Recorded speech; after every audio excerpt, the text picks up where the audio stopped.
Okay. I know we don't have it on the agenda. This is Laura Inserto, but if everybody would take a minute, we could do the Pledge of Allegiance. Sure. Oh, no, it is on there. Thank you, Julie. You'd add it. Okay. Sure. All right, ready? Ready. Pledge allegiance to the flag of the United States of America. And to the republic for which it stands, one nation, one nation, under God, indivisible, with liberty and justice for all. Excellent. Well, everybody, thank you so much for joining today. It's been obviously a busy time. As you can see by the agenda, we've got some things to talk about, so that's good. So why don't we start with approval of our minutes of January 28th. Excuse me, can you take roll call? No, I didn't. Should I? Please, so we know who's here. Okay. Everybody just say who you are, please. Laura Inserto. Carolyn Durkee. Linda DiLorenzo. Suzanne Testani. George Markley. Brenda Steele. Julie DeMarco.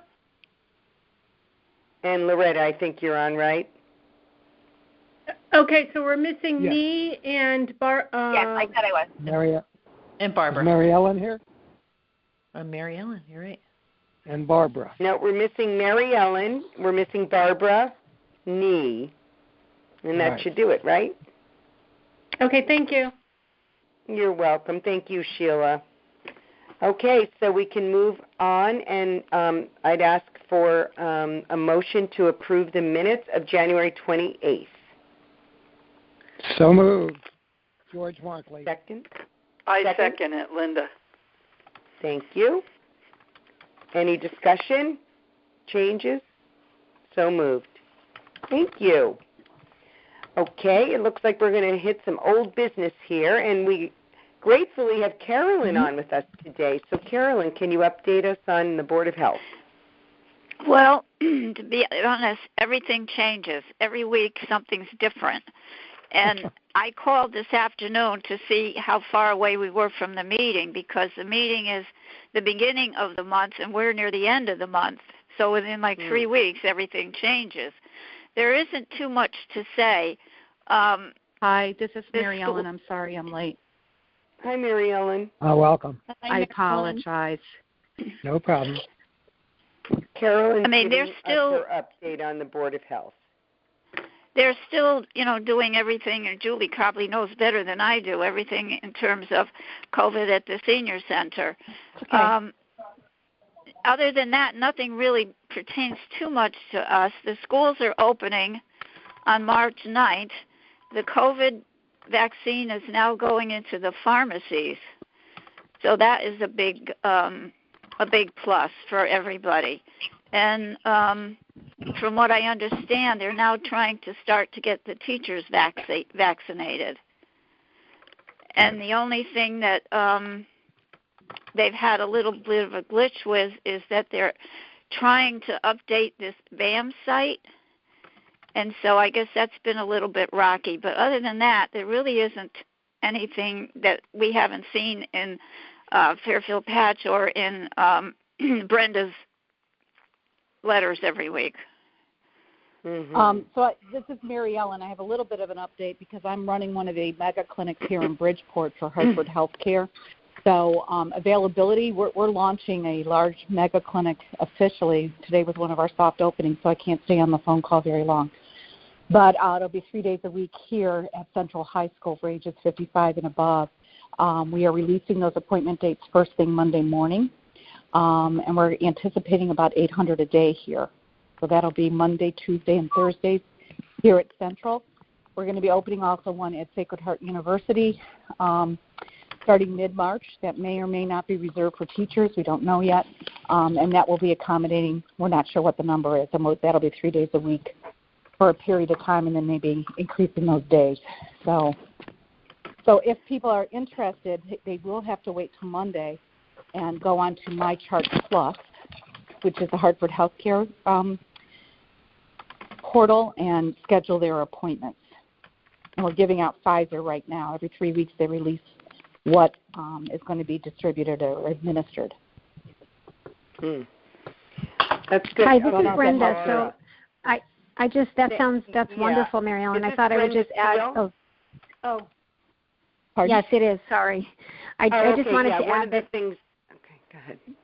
I was just going to add that, Mary Ellen. Oh, sorry.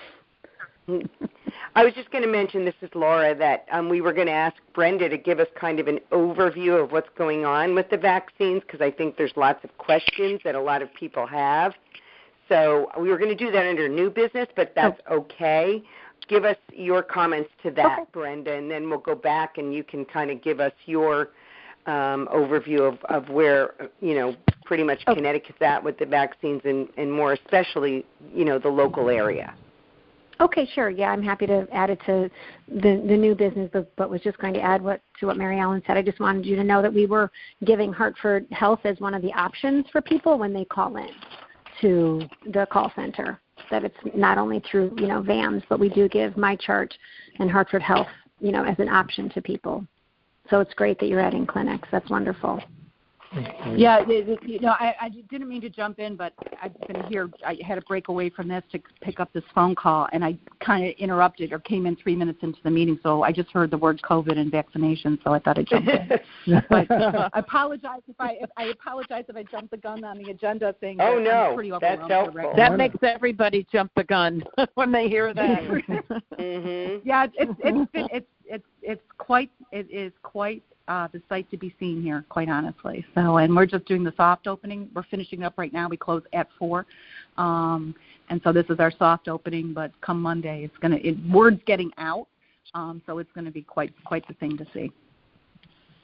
Wow, Julie, this is Laura. Yes. Should we cover Brenda's session now, or wait for department update? I was hoping we might be able to wait just to get through everything, because then we can take a bunch of questions if anybody should have them. Okay, fabulous. Thank you. This is George. Let me just add one thing, Laura. Yes. I just wanted to mention, as a follow-up to Carolyn's report, that the Fairfield Health Department is reaching out to homebound elderly to provide them with vaccinations. I happen to be a conservator for an elderly woman in Fairfield, and I got a call from the Department of Health. They tracked me down, and they offered to provide a vaccination to her, which I got to tell you, I was very impressed.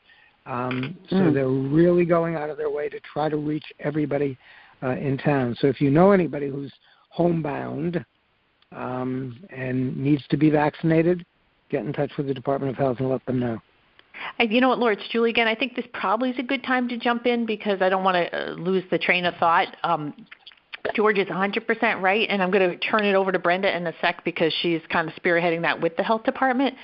But with so the health department, social services, and the senior center are working together to try to identify homebound seniors, and truly homebound seniors, not people who have transportation issues, but who truly cannot leave the house. And Brenda will certainly get into more of the screening of it. But, a typical question to screen is how do you get to the doctor? And if you can get in a car, you're not homebound. So we sent an email. I sent an email to houses of worship, neighborhood associations, home care agencies, Agency on Aging. We had a meeting with Bridgeport Hospital Geriatric Clinic to help identify people we know based on those who are receiving services from agencies, to try to get those who are most homebound and need to leave the house by stretcher or by ambulette. Not so if you can get in a car, you can get to the clinic and they can walk out and give you a vaccine. It was a little bumpy because a very enthusiastic home care agency posted it on Moms of Fairfield, which is a nightmare for us because we had to reel it back in because a lot of those calls were about, I don't get home from work till 5. I can't get my mother there, but that's not homebound. So that was hard. So, George, part of that outreach was to go through our existing emergency list. We gave, and Brenda, you're about to hop on, but we worked with Brenda and social services and had our emergency list for when we have storms or disasters to kind of call through them to see who hadn't received a shot and who was eligible based on that criteria through the health department. So with that, I'm going to turn it over to Brenda because, Brenda, if you could talk about that homebound list, the call center, and those without computers for the registration. Yeah, that's the question I had. Yeah. This is Laura. Okay. That's a big one. Mm-hmm. Yeah. Perfect. Okay. All right. And Brenda is our new Senior Center Director, and I should have started the meeting saying, welcome to Brenda Steele. Thank God she's here. All right, Brenda, yours. Welcome, Brenda. And by the way, it's Barbara. I came on a little while. I didn't want to interrupt, but I'm here. Hi, Barbara. Welcome. Hey, Barbara.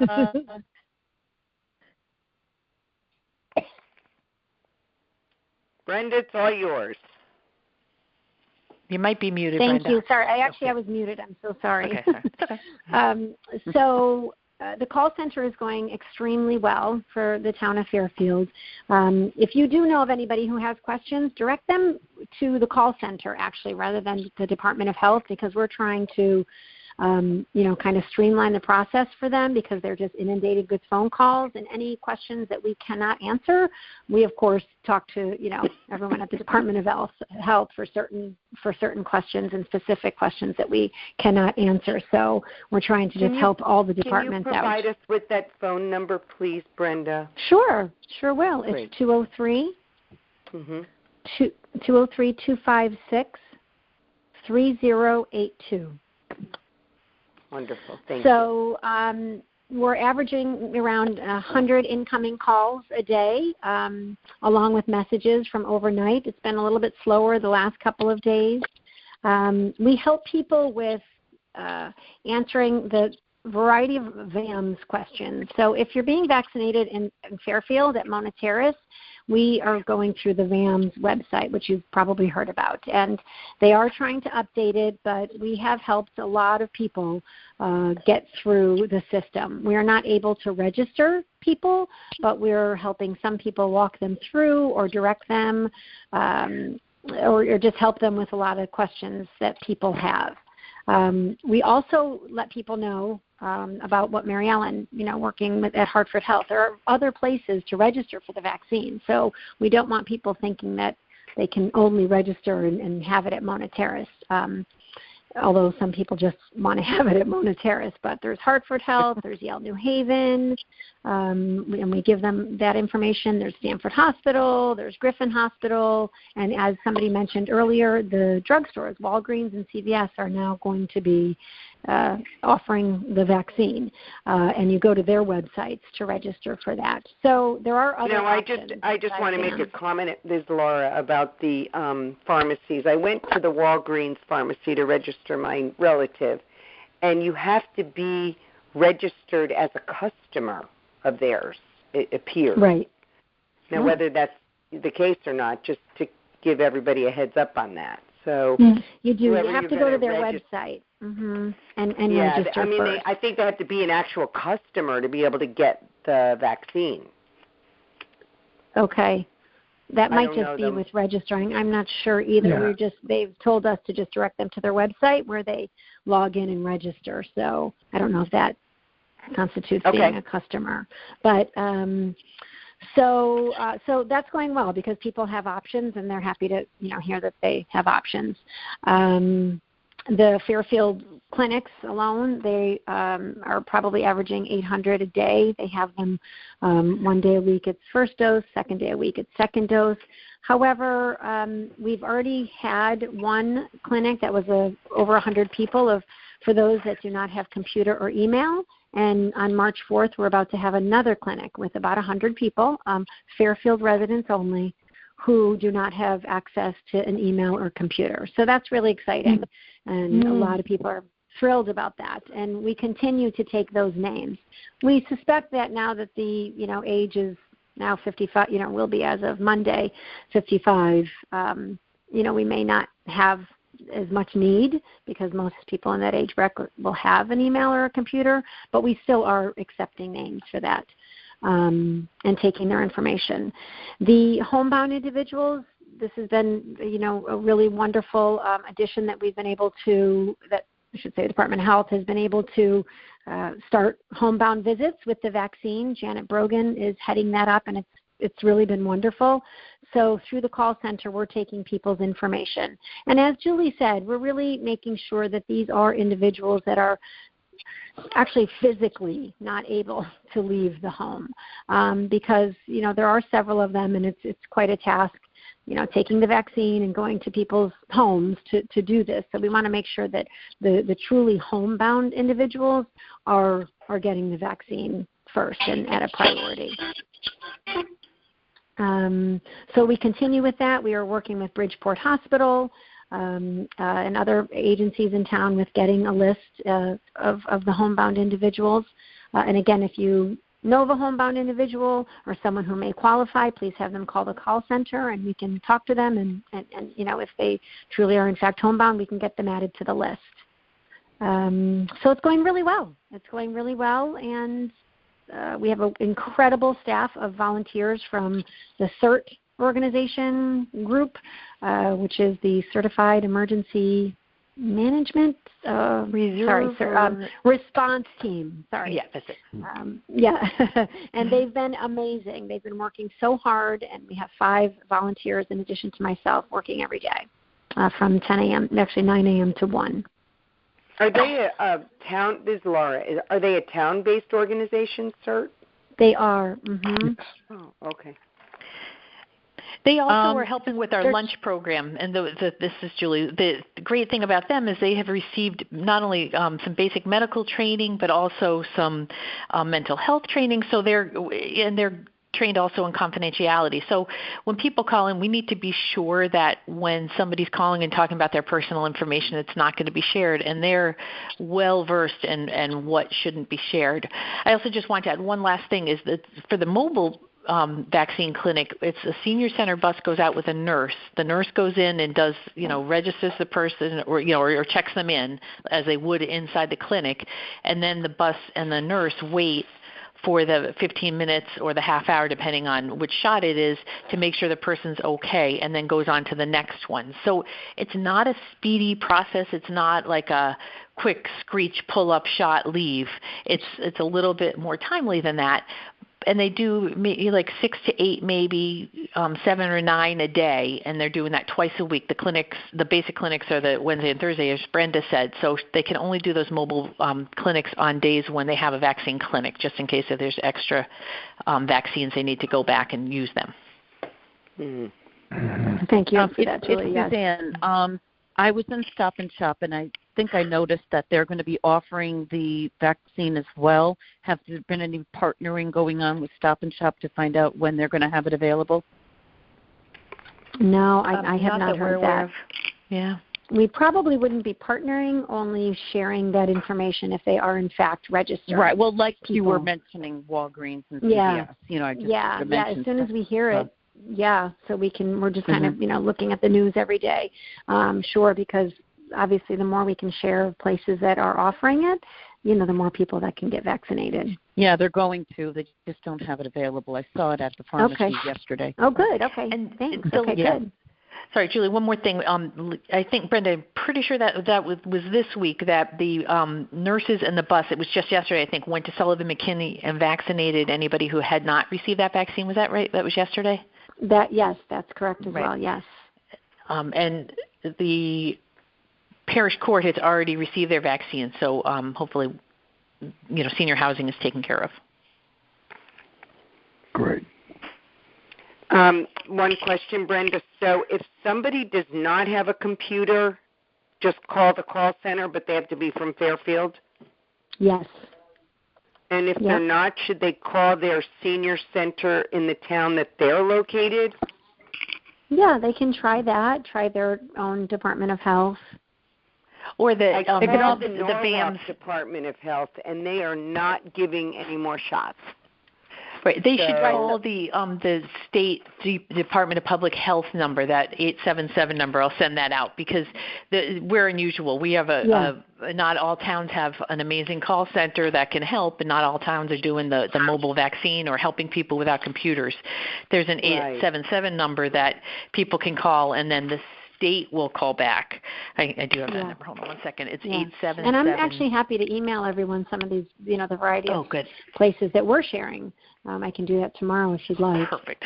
Yep, that's and great. Oh, the that'd other be great. thing is, hi, this is Mary Ellen. The other thing is all the different healthcare systems not only have their online sign-ups, but they also have emergency phone calls to take registrations. They prefer online, but all of the health systems around the state, or most of them, are doing that. So they all have call centers, and it's working quite well. The wait time isn't as long as it was at one point. That's good news. Got it. Right. Good. Yeah. Yay. All right. Thank you, Brenda. That's great. So You're welcome. we've covered that section then before the end Tremendous of our agenda. job, Brenda. Tremendous job, Brenda. Mm-hmm. That was that we talked about the last meeting, and boy, in 1 month did you jump in and implement that. So thank you so much on behalf of all it's a group disabled. Well, it's certainly a group effort, with the volunteers that we have. They really are just patient, giving individuals, and I've really just been so impressed and just so grateful for a wonderful group of volunteers. So it's been a group effort for sure. And you must I have will been share involved. that. This is Laura. In that day before the snowstorm, Julie and I were actually chatting about it. I guess they called all the people that were scheduled for the day of the snowstorm to come and get their vaccines. Yes. Oh, right. Yeah. Gave over, 1,000 of them? Yeah. Oh, this Yeah, has been it a was logistics thing. The weather has been awful, but I'm sorry, you guys. As I mentioned, this is our soft opening, and I'm in charge of the whole site, so I need to jump off this phone call, and I do apologize. But hopefully next month I'll be able to attend the whole meeting. I apologize. No problem. Thank you. Have a good Thank you evening. for everything. Got your hands full there, Mary Ellen. I kind of do. You do. When it rains, it pours. When it rains, it pours. Okay, thank you very much for your understanding. Oh, thank you. Bye-bye. Thank you. Wow. Excellent. Anybody have anything else about the vaccine, or are we ready to move on? All right. So, Loretta, give us an update on the Commission for Disabilities. Hello, everybody. Let's see. The Commission for Disabilities. We are still waiting for feedback from the executive team, the selectmen, and from Selectman Kupchik and others in terms of our draft charge. Once we receive that, I expect that we'll have a discussion about the draft charge before we present to the Board of Selectmen. We had thought that was going to happen during the month of February, but it has not. So we are hopefully that will happen soon. And I understand from Julie that it's not a lack of interest, that it's just getting to us. But we're still there on the agenda. We have to get to us. Good. So that's very good news. So let's see. So that's happening there with the charge. We have an exciting opportunity with Sacred Heart University occupational therapy students. They reached out to Julie, and who then arranged for them to do a needs assessment for the Disability Committee / Commission. Great. So next week on Friday, I have a Zoom with 5 students who are working on this, and we will talk about. They're right now in the research stage of their needs assessment, so we will talk about direction for the committee / commission, where we want to go, and ideas of what they can be looking for as they're looking at other commissions, as well as other projects that we could take on. Loretta, this is Barbara.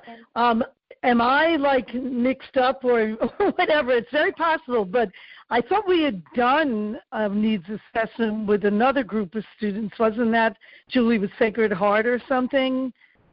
It was. This is a different project. Loretta, do you want to go in a little bit about it?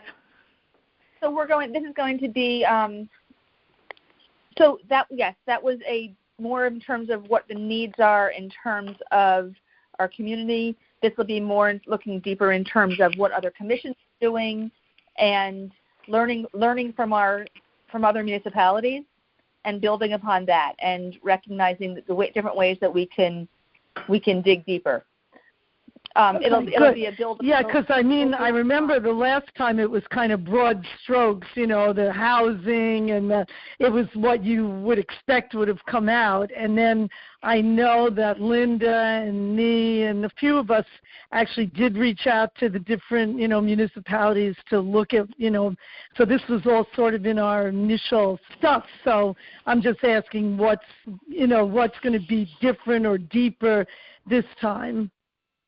Well, this is me. I joined late, so I apologize if no one was expecting me here. But from what my understanding was that when we did that, it was a little bit, ad hoc when we were looking at different towns and just kind of seeing what other towns had, I think, to model our, our proposal. But I think now that we've kind of had that proposal, kind of looking at what kind of issues they've worked on in other towns. And I think personally it would be nice to find out which towns have a stronger charge, I guess, for their commissions and how we could model ourselves with those towns more specifically. Try to gain, try to see what a successful, powerful commission looks like and how to get there.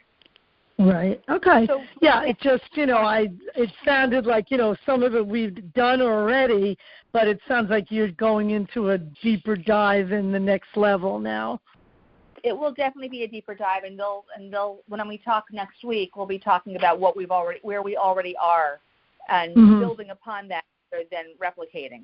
So we don't want to duplicate services. We want to build upon existing the work that's already done, not just by the previous needs assessment, but by the committee. Like for example, there's the Town of Tolland's Disabilities Commission. I've been following their Facebook group, or Facebook page rather, and they've got an amazing Facebook page, and that all by itself is a model that I'd love to use as a model after. Yeah. It's a terrific way of engaging with the community and getting their own commissioners involved. So that's just one example. Okay. Good.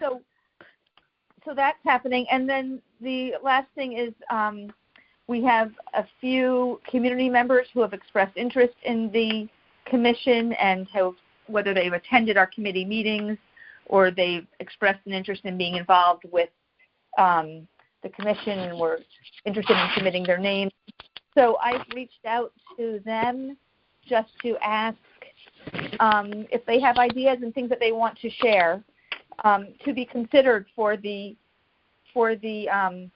direction and the next steps. Similar to I've mentioned to this group in the past, and I'll repeat it. If you have things that you think we should be focusing on to doing that we have not formally said before, things that I should be sharing with, you'd like to see me sharing with the SHU students next week, please send me an email so they can be incorporated. Okay.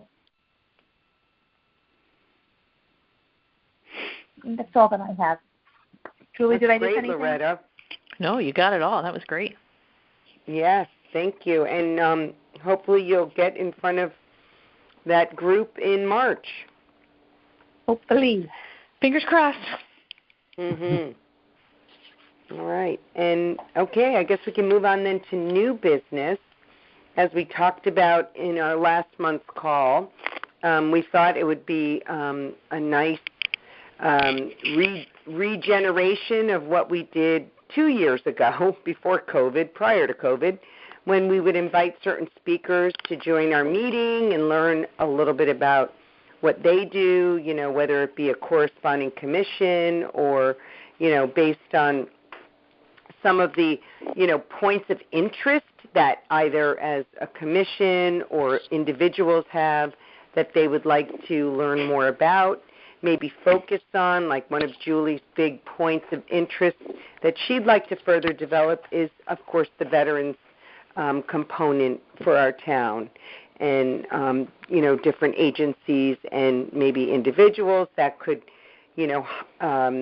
lend some highlight to that area. So I know that was one of the ones that Julie was targeting. One of my favorites is to try to help, and that was based upon actually one of Julie's comments in our call when we were talking about going into a retreat, was how do we engage seniors more in employment? That's such a big area, especially because they've been so shut in now for a year. Many of them express interest in wanting to find work because they feel, like they want to, feel valued in their lives. So, that's like something that encore career. Yeah, encore careers are huge. Is that an agency you're aware of? Who is that said that? No, it's a term, Laura. It's Suzanne, which we use at the Greenwich Senior Center quite a bit. We actually had a service, and they helped to place people 55 and up in quote-unquote encore careers, paying careers, or also volunteer positions as well. Oh, wow. I love that. So maybe would you be qualified to speak on that, or would you recommend bringing somebody in on that? I would recommend bringing a vocational professional to come in and speak about that on seniors. Mm-hmm. I mean, I can certainly try to find someone. Would you like me to do that? Oh, that'd be wonderful if you could, yeah. Okay, great. I would really like that. Yep. And to that end, I mean, that was one of the things that, we were hoping everybody would actually come to the meeting with either suggestions. I mean, I put a list together. Julie and I discussed. Julie serves on the Workplace Board of Directors, which is under Joe Carbone. For any of you that are aware of Joe, he's done amazing things, and Julie can tell us a little bit more about him, not only in Connecticut, but now he's branched out across the United States in re-engaging people who over 50 have been let go from their jobs and how they can re-engineer their careers. And we thought he might be a good speaker. Julie, do you have any more to add about Joe? Well, the workplace, if you're familiar with it, then this is just a repeat for you, but they do all sorts of programs. One is 55 and older, and part of it is kind of retraining and re-preparing to re-enter the workplace after being, this is for long-term unemployed. And they work with corporations such as Bigelow Tea and Sikorsky, and they get placed in a company and work for several weeks and it's paid for through the workplace. And if the company likes people, they often are hired. So it gives an opportunity to kind of retrain and be placed. They also have a program specifically for veterans. They also have a program specifically for reentry for people coming out of the prison system. And they have a youth works program that is for 18 to 24-year-olds and how to learn how to work and get placed and be successful in work. And while all this training is going on through the workplace, they call it a concierge, but it's equivalent to a case manager who works with the group and helps them if they have financial needs, helps them with mortgage relief. It's such an amazing model that it's part nonprofit, part for-profit, and every region has a workforce board, and this is our region's workforce board. They just call it the workplace. And their model is picked up a lot in Virginia and Kentucky and Rhode Island. I think he would be a fabulous speaker because Laura's right. It's just not just for full-time work, but seniors are looking for purpose. We used to do placements, but that's something that we don't have the bandwidth to do in our department. But it certainly is a need to help people find purpose. Absolutely.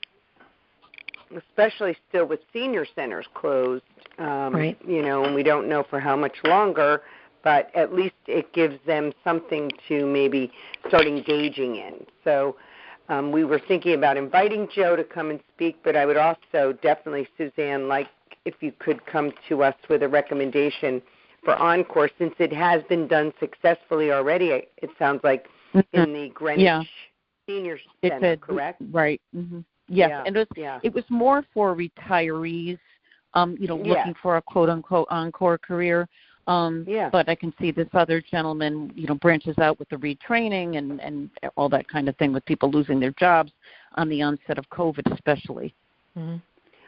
Yeah, it's interesting, but, and I had a conversation actually with Nee shortly after our last meeting and talking about how can we, attract more of a younger set to the senior center. And, part of that is certainly, repurposing their lives now that many over 50 people have been home. They may not want to go back to the same job they were in. That's a whole other conversation for maybe another, meeting that's dedicated to just that. But how can we attract a younger set to the senior center that might be needing that kind of service and support? Where do they go? If you don't mind me just making one big suggestion, and it was a very big one for us years ago, was taking the name senior out of the titles. Like we started calling people 55 and better. I loved that line. I love that. It's right on the front of my newsletter. We called it the Lantern 55 and better. But since I retired 3.5 years ago, they don't use the line anymore. I'm kind of surprised to hear that because we got so many retired teachers, especially because they retire like around the time I did because they already put 33 years in the job or so, Yeah. So those are all things that you can look like. They're calling it 299 on the Avenue now, and that made a huge difference. Sometimes when people see the word senior, it's an automatic turnoff. Not you for could probably piggyback on the vaccine thing because I know my friends who were over like 75 said for the first time in their life they were happy to be over 75. But you could riff on that right now on, you don't have to be 75 to come to our things, like you did for the first vaccine. It was so segregated by the ages. And so I think people are really looking at age differently. Well, they are because statistically you're really 20 years younger. So 50 is really the new 30, 60 is really the new 40. And that was another great bullet line we used, and they loved it. And it's true. Yeah, that's great. It's on paper. Yep. So in terms of other speakers, did anybody else have ideas for speakers? It's Linda. It's not so much a speaker, but I mean, when I looked at things, we had talked about, obviously, the first select woman coming. We had talked about maybe the town attorney. But who, not that we've forgotten, and I'm in touch with because I'm on their mailing list, and that's Fairfield Senior Advocates. Herb knows so much about so many things. They're involved with tax issues. They're involved with housing services. I don't know. I was just thinking for maybe some of our younger members that haven't been exposed to Herb, especially since we haven't had a meeting, because of COVID. So I don't know how you feel about that. I'm a huge fan. I'm sure he'd love to be referred to as been exposed to, but yeah.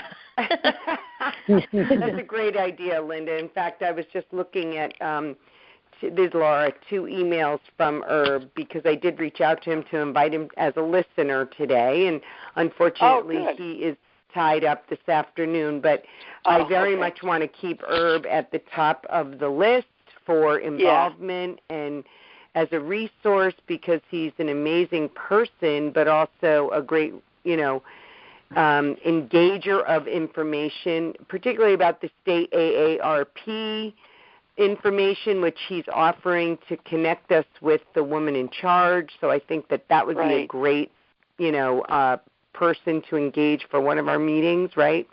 Right. But I mean, Herb is great. So I think that's a wonderful suggestion. I had him on my list as well, Linda. So great minds think alike. Right. But I also had the Salvation Army. We did assist them a couple of years ago in ringing the bell, many of us. I mean, a lot of our members. Oh, yeah. I don't know that we've heard from them in a while, and I thought it might be an interesting faction to hear from. What are your thoughts, Julie? I'm sure. We do benefit from, they do help us with donations for social services, so that's a great idea. And same with United Way. Yeah, no, that's a great idea. I think it would be great to have somebody come from legal services. Would be a great one. Maybe someone from Agency on Aging. Maybe from someone from schools, social services.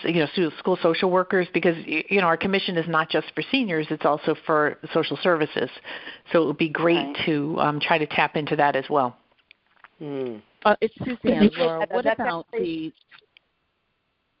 I'm sorry. We're listening, Suzanne. Go ahead. Loretta? Yeah, I felt like I was interrupting. Loretta, were you speaking, hon? I don't know if my turn. Sure. Go this ahead. Is Loretta. So I was thinking something similar, which is trying to broaden our focus beyond seniors. And so Operation Hope or Fairfield Senior Centers, which is now LifeBridge, but to have a speaker from one of those organizations or both to talk about other services in town and sort of connect us a little. Since I've been involved a little over a year, I don't think we've had any involvement or discussion involving those different factions. Great idea. Interesting. Yeah, this is Laura. I think one of the suggestions was to try to maybe have one or more of the other commissions as a guest speaker. Yeah, that's a good idea. It is. Somebody from tax assessor would be good. Community development, any department really, because it impacts everybody. But that's another good one. And it's Suzanne. I was going to suggest maybe someone from the libraries in town. They have an awful lot of resources in the libraries for people of all ages. Maybe that might be a good idea. Yeah. Yeah, that's great. This is Barbara. Of course, wearing the rabbi hat, I was thinking of something, in the faith community. That there is a group of clergy that we meet, once a month, the Fairfield clergy, and then the council of churches. I know the person is retiring, and they're going to bring on a new person, and so that might be, when the new person comes to kind of get them on board with us. And then I'm also part of this Tent of Abraham that does a lot of faith in the community. So they're planning some speakers bureaus. So they might also, be looking at faith in seniors and engaging seniors, because so much happens. I know certainly in synagogues that when people, get older, they don't join because they feel they don't need to. And so many of the seniors don't connect up with the faith community. And so how do you, kind of get those unaffiliated people to connect back up with communities? That's very important, spirituality. Yeah, that is Barbara. a good idea, Right. Barb. Right. So I don't have exactly the right, idea person, but I definitely can help with something in that. That'd be great, Barb. Yeah, good. So This is we'll George. circle back at next month's meeting maybe with further suggestions and actually maybe contact names and phone numbers so that Julie and I can kind of double team it. Right. How about everybody bring 3 names and phone numbers attached? Good. Okay, that Sounds good. Sorry, I'm bossy. I think you guys know that. I'm bossy. But you get things done, so that's what counts. You're delegating. Yeah. Mm-hmm. Yes, indeed. We like that. No, but we want to be useful, so it's good. Make us work. Perfect. George, were you going to say something? I thought I heard your voice. Yeah, but I'll save it for the 3 names and numbers. How's that? Oh, okay. Sounds You're so good. good, George. I just like hearing your voice, so thank you. Thanks. All right. Anybody else have anything to add about guest speaker recommendations, or we're good? I think we've got a charge. Yep, that's Thank great. you to our fearless director. Okay, so areas of interest for the commission focus. So outside of inviting these individuals, is there anything else anyone feels that we might want to focus on over the next year? It doesn't have to be immediate, but over the next year that they really want to see develop or be broadened.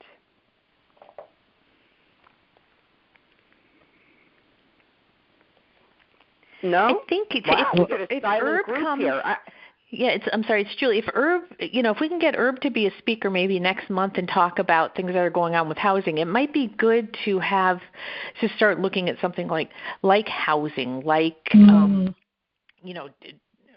don't know, like housing, like veterans, which of course is something I really, really want to do, and then maybe start exploring what it means to do like Greenwich, the AARP aging community, because there's things we could be doing, and these will require subcommittees and people spearheading. So I think this is another great thing, Laura, and I hate to jump in and take over, but maybe this is another thing. Everybody bring one or two ideas to the next meeting and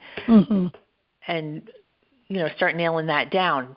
But these are, it's going to require working committees, because as wonderful as the ideas are, it means that there's also work that will have to be done. All right. But I think, this is Laura. I think that's one of the things that, and please don't take this the wrong way for anybody who's a new member, but something that we discussed prior to the new members coming on is, do we have a retreat to kind of look at these areas and, given the fact that we're not able to gather for any time soon, this is a great way to get started in that direction.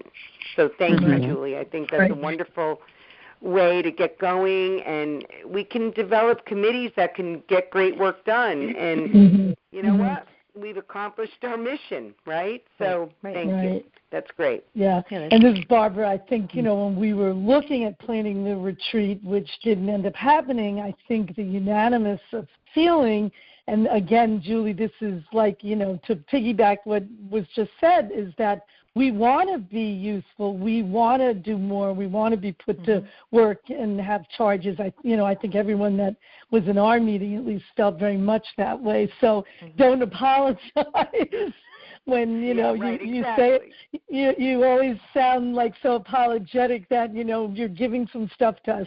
Give stuff to us, and that's what we're here for. Right. Don't worry.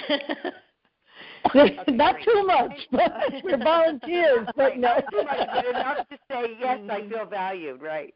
So, and to that end, too, so we do have one very new member on still, Suzanne.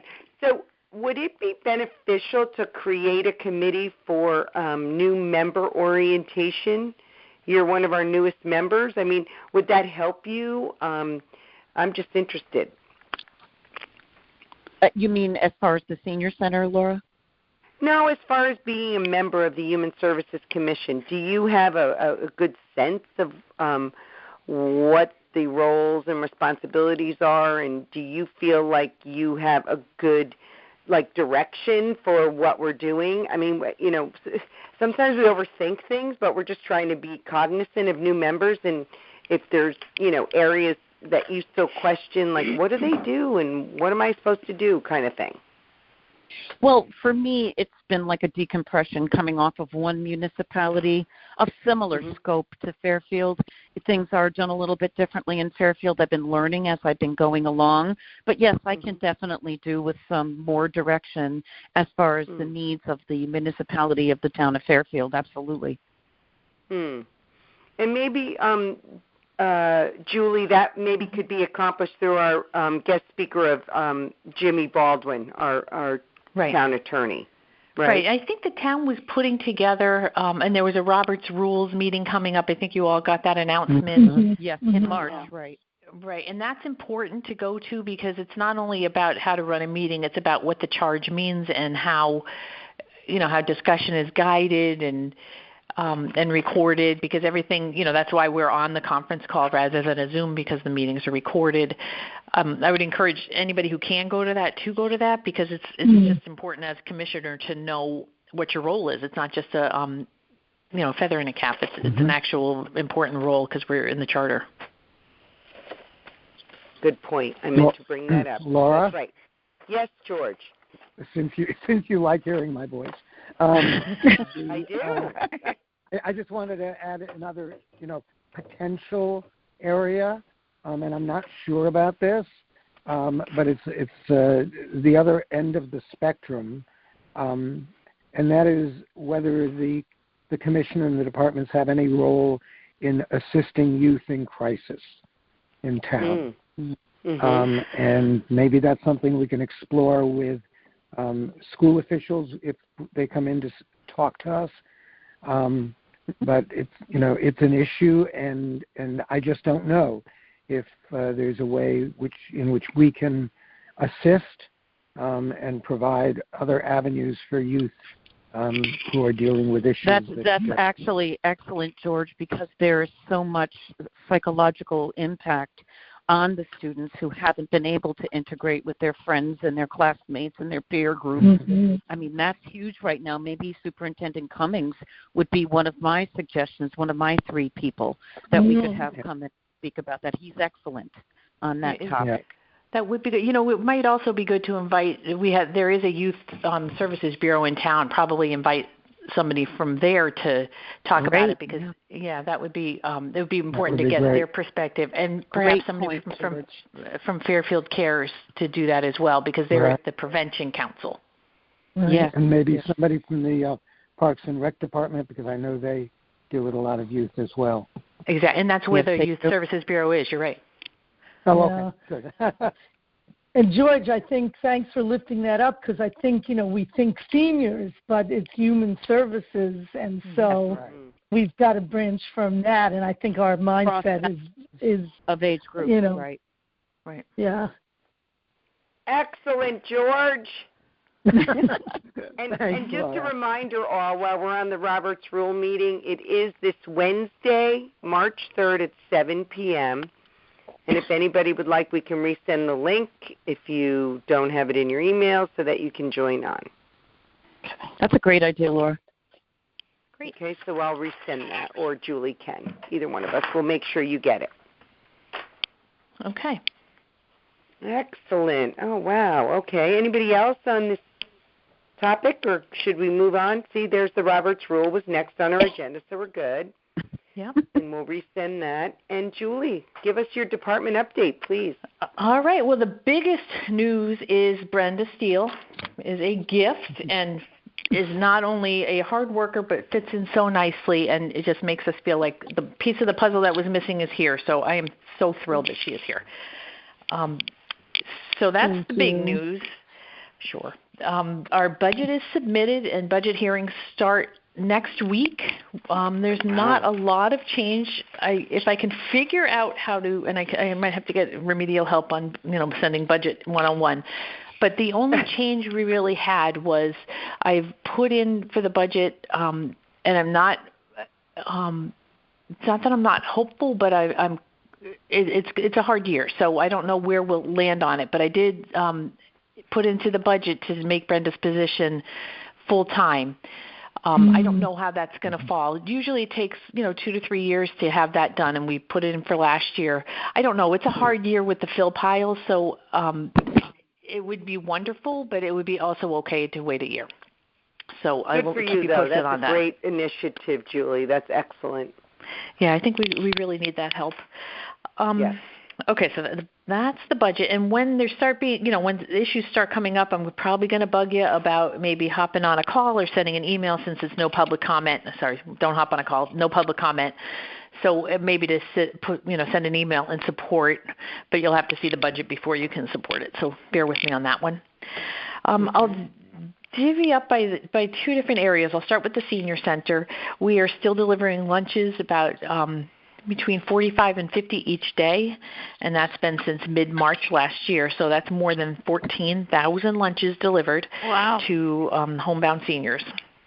And that's done with CERT volunteers and with our bus drivers. Our bus drivers are not driving passengers right now to the supermarkets or medical appointments until they're all vaccinated. That was something we stopped in January because of the spikes, but also it's for the driver safety and for the passenger safety. And we're hoping to resume that in the coming weeks. We have a few of them are receiving their second vaccines this week, and then we have to wait that 2 weeks after. So, we're looking probably at April, but I'm not sure yet. We are providing AARP tax assistance this year remotely, kind of remotely. It's a drive-through. So seniors make appointments. They come drop their papers off. An AARP tax volunteer collects them, signs off on them, the person signs off on those papers, and then the tax preparer does the taxes, and a week later the senior comes back to get them. And that's working beautifully. The library is also offering Vita Tax Prep, which is also a free service. When you say come to get them, this is Laura, they must need to sign it, right? Yes, they do. So it takes about a week turnaround, but nobody is allowed in the building except for vaccine getters and tax volunteers. So as far as reopening goes, we do not have a plan for that yet. I was just on a call with the state senior centers, and there's a few places that have opened up states that are not in red zones, and as the numbers go down, that'll be better. But we haven't gotten the protocols on, whether or not, if there are transportation or how many people can be in the building, what those restrictions are, because they'll be different than they were when they put out their initial guidelines last fall. So stay tuned for that. When I spoke with Laura last week to talk about the agenda, she reminded me that we have not talked at all about accreditation. And I just wanted to make mention of that it's kind of on hold right now. We have to find out that the National Institute for Senior Centers is revising the standards and the requirements to hopefully make it not as cumbersome. Not all of the areas were part of what we do, and that was something we can take a pause on because we're busy doing this COVID stuff and doing other things.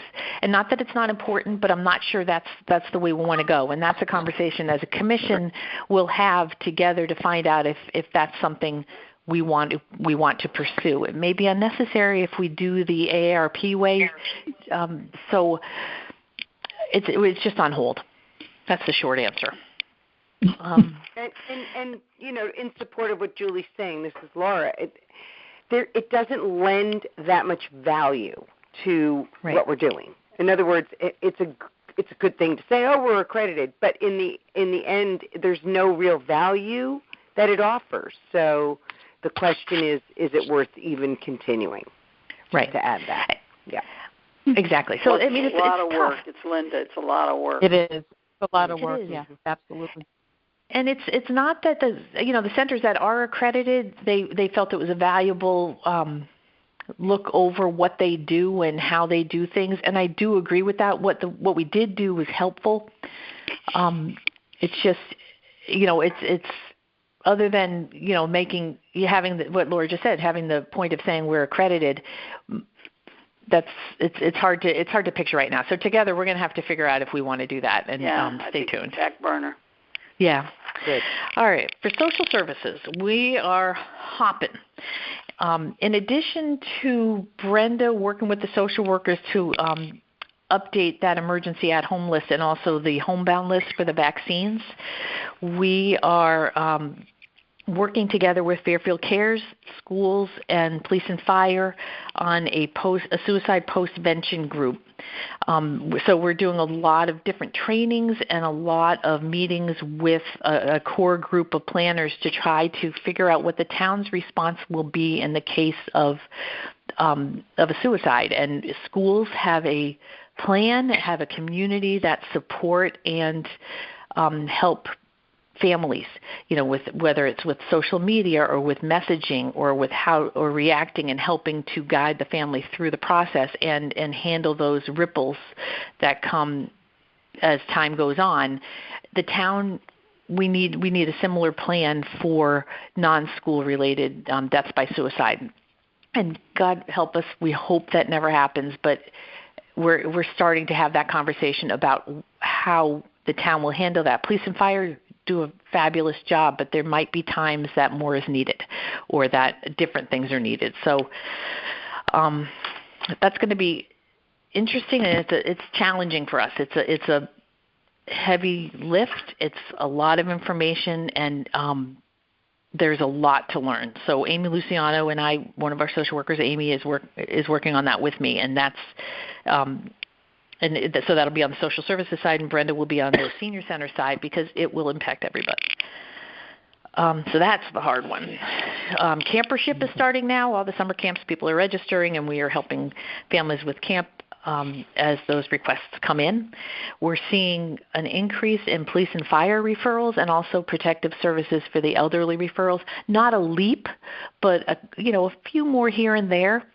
The fire department is very great about calling protective services when they're on site for a call with a senior, and also with following up with outreach referrals. And the police department is doing the same thing. They are we have a new police chief who is getting up to speed with it, and we're getting those referrals very quickly. So that system is working beautifully. In terms of mental health needs, that's something we're always assessing and trying to figure out if we have a jump or an increase in need. And oddly, across the board with human services departments in our area, there's not that jump yet. So it seems that it's not that there's not a need, but there aren't the calls yet. So we're keeping a close eye on that. It's not that people aren't struggling or clearly and not suffering. It's that they're not either not knowing they need help or not knowing where to turn or thinking they can handle it. So not a leap yet. So we're going to keep an eye on that as well. We are seeing steady growth in our mobile food pantry. That's the deliveries to homebound Fairfield residents, not just seniors, who cannot access Operation Hope's food pantry. It is specifically tied to Operation Hope, so if somebody can get there, they go there. If they can't get there, and for us right now, without the transportation there are a few people who, if we had a bus, that would take them. But that's also growing. That's grown from in maybe the low 20s to maybe 35 or 40 every other week. So with the moratoriums on evictions lifting, we're starting to see an uptick in evictions. Unemployment is ongoing. So there are different needs coming our way. We haven't had to address them yet. So we will, and I'll keep you posted on what's going on. And we also have, and I think last time I went over grants that we got, but I'll just quick sum up.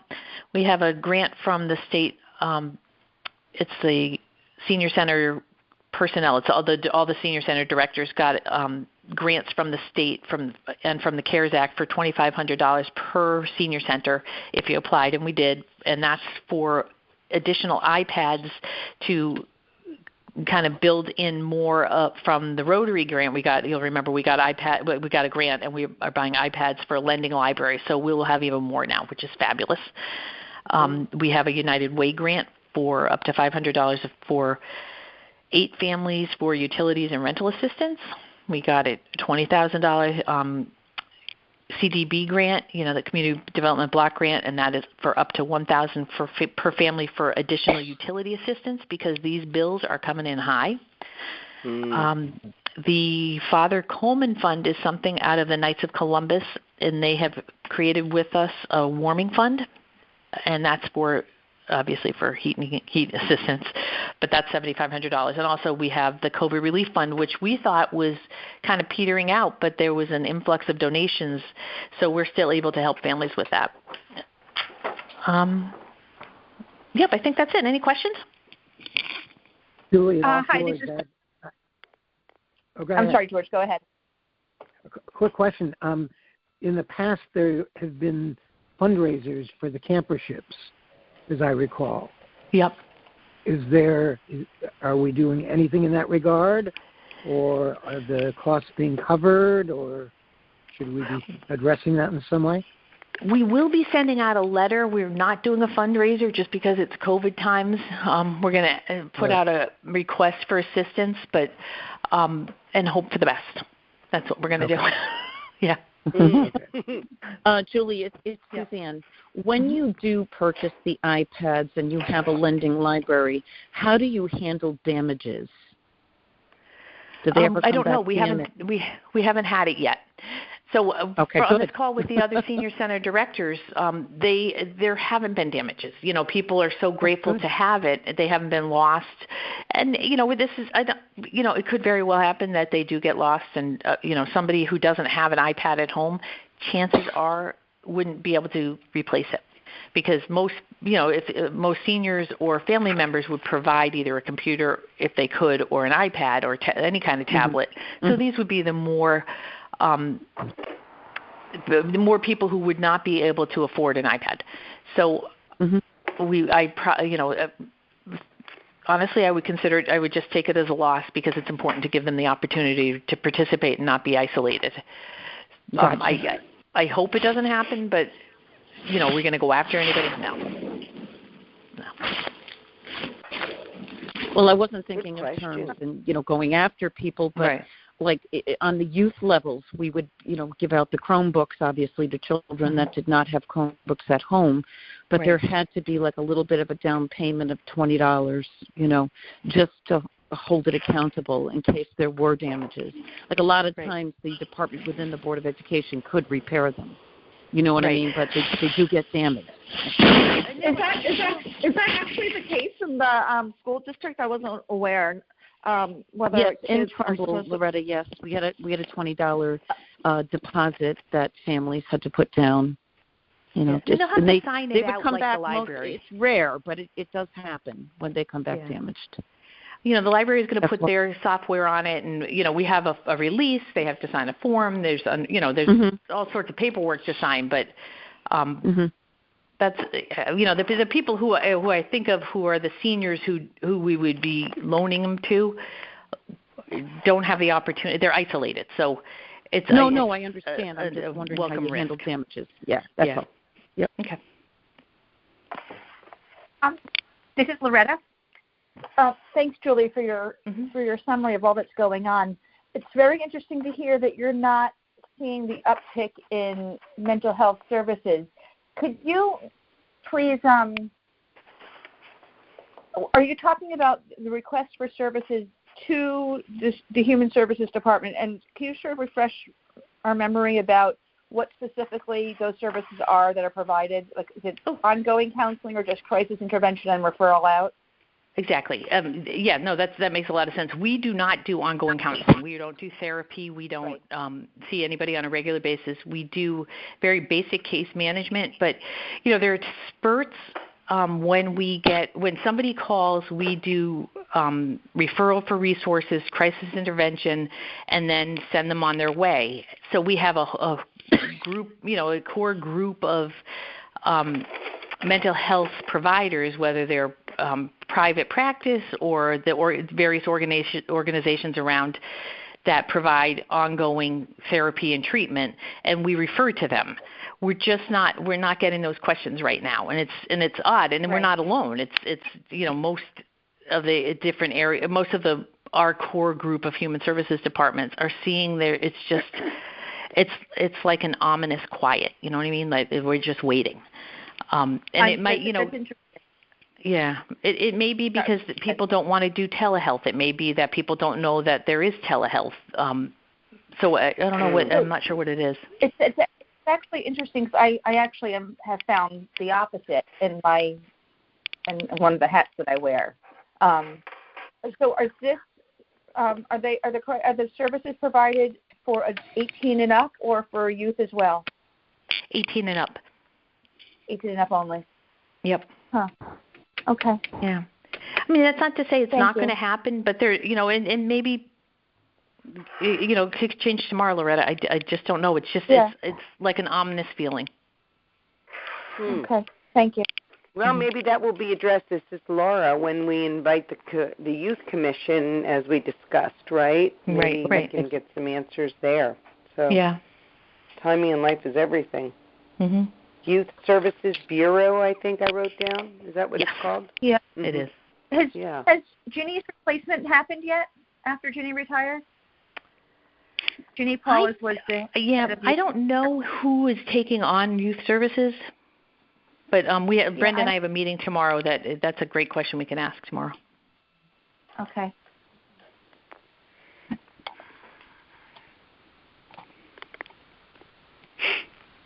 Julie, what else you got? What? That's it. That's plenty. Wow. I got to say something. For anyone else who is new on this commission, we've never gone over an hour, so this is good. Yeah, this is unusual. Yeah. I mean, I appreciate it. I know that people's time is valuable, but I do think everything we're discussing is really, good. So thank you, everybody, for giving this much time. So if everybody is good, any questions? I did. It's Julie again. I forgot to mention our brand new bus was delivered this week. Yay. Oh, wonderful. Yes, thank you. Very exciting. Yes. We might have to inscribe it. Julie DeMarco bus. No, I think we should take her when we meet in person. Maybe we'll come pick you all up in it.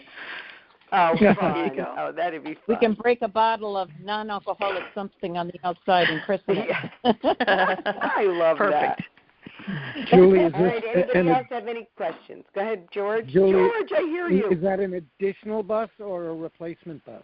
A replacement bus. So we maintain a fleet of 5. Wow. Okay. Great. Yeah. Yep. Wow. Great. Thank you. And it's through a grant that Julie works hard on getting. So good job, Julie. Thanks.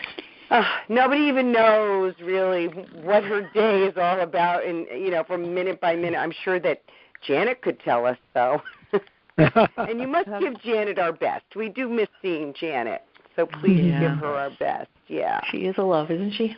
Yeah. Yes, she is. I miss her very much. Anybody else have anything to add before I ask for a motion to adjourn? Excuse me, is somebody going to read Herb's information? Oh, yeah, Laura, I had asked Sheila to include that in the minutes. Do you want to read what Herb sent? I cut and pasted it into the minutes. I didn't know if you wanted to read it or I'll just include it in them. I would, because he actually sent 2, so there's a lot of info. So would you mind cutting and pasting it in? Yep, absolutely. Okay. I've already done that. Thank you. I appreciate you bringing that up, Sheila. I'm sorry. Okay, no problem. Yeah. Okay, fabulous. Only because Sheila, I think we're over time here, and I don't want to, be too selfish with all of you because I think it's been great. But check out Herb's notes, and we will extend an invite to have him join us. And thank you, everybody. This is really great. I really appreciate everybody. Thank you, Madam Chairman. Oh, well, this is easy with Julie helping me. Are you kidding me? I don't know about that. I think you're doing great. It is. It's great. all good. So thank you, and I ask for a motion to adjourn. I'll make that Linda, motion. I make a motion to adjourn this meeting. Second. I'll second it. Thank you. Okay. Any other comments? If not, meeting is officially adjourned. Everybody stay safe and healthy, and we'll look forward to talking with you next month. Don't forget your homework. Don't forget all that. Stay healthy. Okay, bye-bye. All right, bye. Thanks, everyone. Thank you. Take care. Bye-bye. Bye-bye. Bye-bye.